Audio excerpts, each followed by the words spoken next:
You should already have pages 15 and 16 completed. So down below in the grid, you should have at least 5 rectangles listed.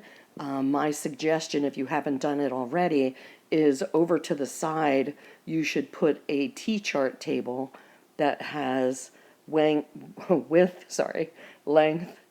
perimeter, and area for each of your rectangles. So my first one was 1 by 9.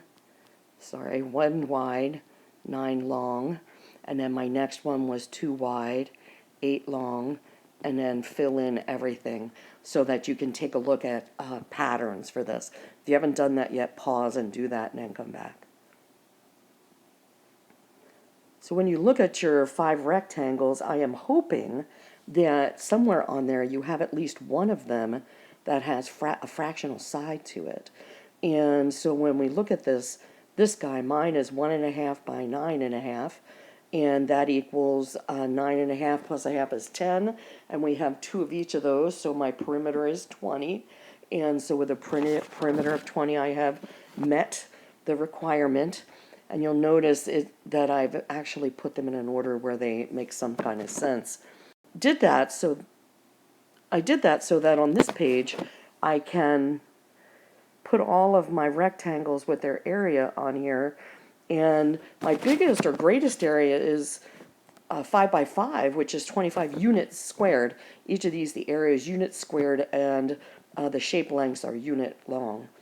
And so I go ahead and list the ones that I had down, and what we see is that they keep getting smaller and smaller, but there is no smaller or smallest area. I could do one with 1/4.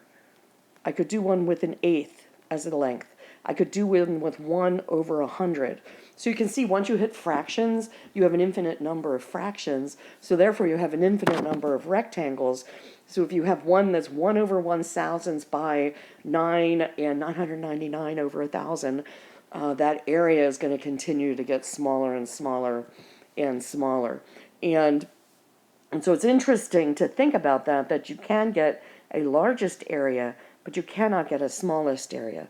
Also, in between each of these is an infinite number of other rectangles where I can, instead of just jumping from 4 to 3.5, 4 to 3 3/4, to 0.6, 0.55, right? So you can keep going where you have this infinite number. And so you have a largest possible, but you do not have a smallest area possible. And that is it.